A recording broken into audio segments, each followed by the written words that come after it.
तो hello dear student, welcome back to escape inspiration. तो आज की इस वीडियो में हम भारतीय समाज में नारी की स्थिति, महिला सशक्तिकरण और उसके परिणाम, भारतीय समाज में नारी का स्थान, इस निबंध को समझने वाले हैं जो हर वर्ष बोर्ड एग्जाम में पूछा जाता है। जैसे आप देख सकते हैं 2025, 24, 22, 21 हर वर्ष पूछा गया है। तो चलिए इसको आपको हम बता देते हैं, जो बहुत ही सरल और अच्छे शब्दों में बताएंगे जिससे आपको आसानी से याद हो सके। तो चलिए पहला हेडिंग डालेंगे प्रस्तावना। कोई भी निबंध हो, पहली हेडिंग उसमें प्रस्तावना ही डाली जाती है। तो चलिए देखते हैं। भारतीय समाज में नारी सदा से सम्माननीय रही हैं। हमारे यहाँ विश्वास है, जहाँ नारी का सम्मान होता है वहीं देवता निवास करते हैं। नारी के बिना मानव जीवन का कोई अस्तित्व नहीं रह जाता। नारी के बिना जीवन नीरस, शुष्क और व्यर्थ हो जाता है। नारी का गौरवपूर्ण इतिहास हमें नारी उत्थान की ओर सोचने को विवश करता है। नारी प्रतिदिन उत्थान की ओर अग्रसर है। विभिन्न युगों में नारी का उत्थान, सेकेंड हेडिंग रहेगी विभिन्न युगों में नारी का उत्थान। अगर मेरे द्वारा बताए गए विधि से आप लिख देते हैं तो बोर्ड एग्जाम में आपको 9 में से 9 नंबर मिल जाएगा।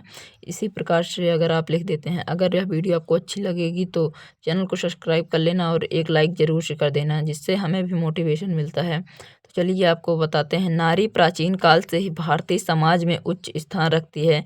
प्राचीन युग में गृह लक्ष्मी मानी जाने वाली नारी को सामाजिक, राजनैतिक और धार्मिक कार्यों में पुरुष के समान भाग लेने का पूर्ण अधिकार प्राप्त था। स्त्रियां चारों आश्रमों में प्रविष्ट होती थी और वेद पाठ करती थी। युद्ध के मैदान में पुरुषों के साथ नारी भी भाग लेती थी। गृहस्थी का पूर्ण दायित्व यद्यपि उनके ऊपर था, किंतु वे परतंत्र और दासी नहीं थी। किंतु देश की परतंत्रता के साथ साथ जब देश स्वतंत्रता से बंधन हो गया, परतंत्र हो गया, तो नारी भी परतंत्र होती चली गई। तो इसके बाद अगली हेडिंग रहेगी जो सबसे ज़्यादा महत्वपूर्ण है, वर्तमान काल की नारी, मतलब अब इस युग की नारी। आधुनिक काल नारी चेतना के जागरण का काल है। सदियों की दास्ता से दुखी नारी सहानुभूति का पात्र बनी। बंगाल में राजा राममोहन राय और उत्तर भारत में स्वामी दयानंद सरस्वती ने नारी को पुरुष के अत्याचार से मुक्त कराने के लिए बिगुल बजाया।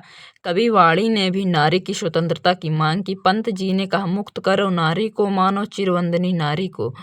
नारी को पुनः देवी, माँ, सहचरी और प्रेयसी का गौरवपूर्ण पद प्राप्त हुआ। नारियों ने सामाजिक, धार्मिक, राजनैतिक एवं साहित्यिक सभी क्षेत्रों में आगे बढ़कर कार्य किया।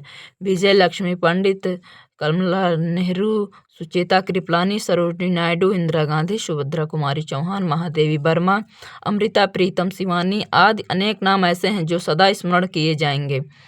तो अगर आप इसको इसी प्रकार से लिखेंगे तो आपको 9 में से 9 नंबर मिल जाएगा, इसमें कोई दो राय नहीं है। उसके बाद हेडिंग रहेगी उत्थानशील नारी का कर्तव्य।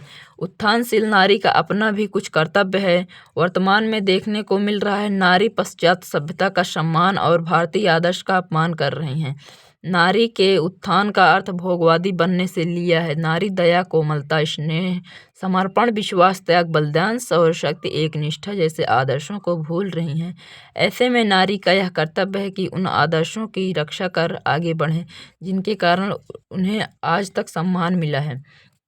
फिर उसके बाद हेडिंग रहेगी नारी के प्रति राष्ट्र और समाज का कर्तव्य। समाज और राष्ट्र का भी कर्तव्य है कि नारी को अपने उत्थान में सहयोग दें और उन्हें प्रोत्साहित करें।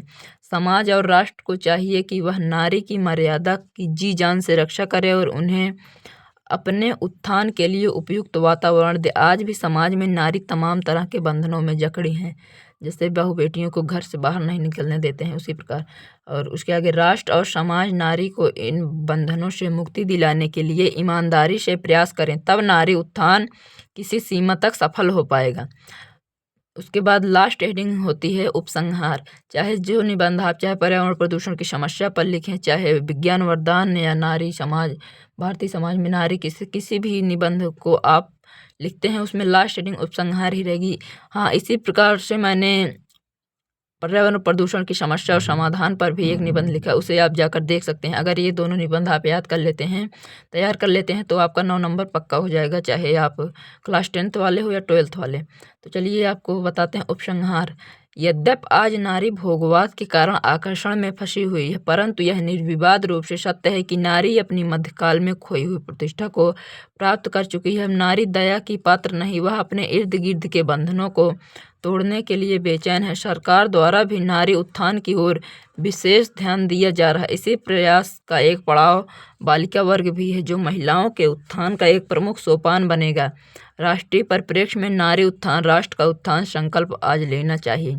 अगर इसी प्रकार से आप लिखते हैं तो निश्चित रूप से आपको 9 में से 9 नंबर मिलेगा और 1 नंबर भी नहीं कटेगा।